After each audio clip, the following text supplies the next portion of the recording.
Hello, collected edition fans out there, and welcome back to Why You Should Buy, the show where I pull books off my shelf, tell you why I purchased them, and why you might be interested in picking them up as well. Today we're going to be looking at a very exciting release for me, and that is the Thanos Wars Infinity Origin Omnibus, which collects all of Jim Starlin's classic Marvel cosmic work from the late 70s and early 80s. If you're around quite a while ago, you might actually remember that I've done a Jim Starlin Marvel Cosmic Volume 1 video where I talked about a lot of this content, but before this, it hasn't really been collected in a very concise and easy to purchase manner. In that video, I pulled from at least two trade paperbacks, a Captain Marvel trade and Adam Warlock trade, as well as the Guardians of the Galaxy Solo Classic Omnibus, and there was also the Avengers vs. Thanos trade paperback that could have been thrown into the mix as well. It was all Jim Starlin classic Marvel content, but it was never collected under one roof. Until now, that is, with this particular omnibus, which collects the Jim Starlin run on Captain Marvel, the Jim Starlin Adam Warlock stuff, as well as the Avengers Thanos War crossover that was born out of that, and then finally the Death of Captain Marvel graphic novel that was produced in the early 80s, also done by Starlin to tie off some of his classic cosmic series. Even though I've been very excited about this omnibus from the moment it was announced, some people have been complaining online, and I think rightfully so, that it sort of double dips into the Guardians of the Galaxy Solo Classic Omni. Unfortunately, what Marvel did there is they basically considered Thanos to be a member of the Guardians of the Galaxy in that particular collection, and so they collected the Jim Starlin stuff that dealt directly with Thanos, but it also meant that they left out peripheral issues and things like that he had done in that classic cosmic time, and it was kind of disappointing just to have some of the stuff there, but not all of the stuff there. I'm really glad that they decided to put out this particular collection, though honestly, I wish that they had just cut the Thanos material out of the Guardians Solo Classic, sold that as a cheaper omnibus, which collects just the core Guardians team classic material, and then sold this at that time as this collection, because I think many people are not going to buy this Omni because they believe it double dips heavily with the Guardians Solo Classic. So unfortunately, I think they've kind of screwed consumers over in a sense by releasing this over two separate collections that collect similar things. But honestly, for somebody like me who likes this content so much, I think it's totally worth buying this separate omnibus, even if you might feel a little bit cheated having purchased Guardian Solo Classic thinking that you were getting a lot of this content already. Another source of confusion that I've seen online is that the issues collected here kind of go all over the place. A couple Captain Marvel issues, a couple Warlock issues, a couple Strange Tale issues, an Avengers issue, an Iron Man issue, some Marvel 2-in-1, a ton of different crazy, strangely connected, non-sequential issues. So it seems like you're getting a random smattering of stuff, but that is actually not true. This is actually collected in the correct way that you would want to read Starlin's Cosmic Classic. So don't worry that even though Adam Warlock's numbering starts at 9 and Captain Marvel starts somewhere in like the mid-20s, it's okay. This is actually the correct stuff. It's not just a random smattering of issues, and it is actually all done by Starlin. And guys, it is no secret, if you've seen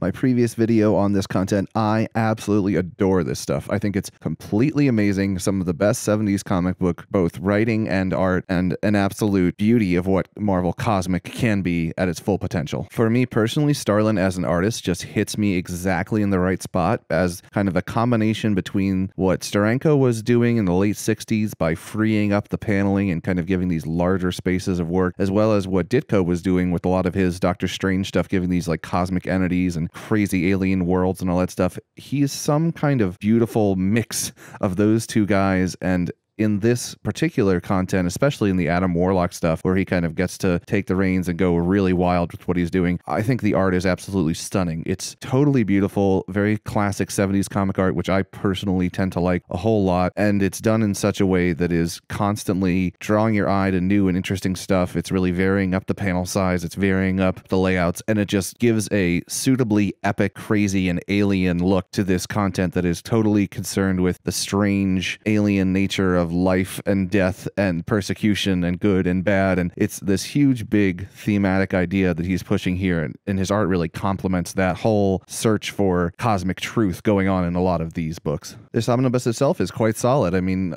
Marvel doesn't really have a lot of misprints aside from that Ultimate Spider book that I talked about last week. They mostly produce really great high quality collections, and this is no exception. It looks really nice. I personally decided to pick up the direct market variant cover, but because it has classic artwork and I am a much bigger fan of that than the modern looks that a lot of these Marvel Omni get, but regardless of which cover you pick up, you can be completely assured that it is a quality product. Overall, I'm so excited to have this book in my collection. It's been one of my most highly requested Marvel Omnibus that they could put together. Just content that I absolutely love in a format that I adore collecting, and I really think that if you have similar taste to me in any respect, don't skip this over just because it seems like it's a random collection of issues. Don't skip it over just because it might be double dipping in the previous Guardian solo stuff. Please, please, please pick this book up because I want to see more classic Marvel Cosmic stuff, and I think that this book is selling well, and I hope that a lot of people enjoy reading it because it's such an awesome time in Marvel mainstream comics to me, and I think more people's eyes deserve to see it. So thank you guys so much for watching. I hope you've enjoyed these style of videos. Please tell me if there's any upcoming or past releases that you would like me to check out in the Why You Should Buy series, and I'll be back soon with more new Marvel Omnibus because, guys, right now is a great time to be collecting Marvel Omni, at least if you have similar taste to me. Thanks so much for watching. I'll see you guys next time.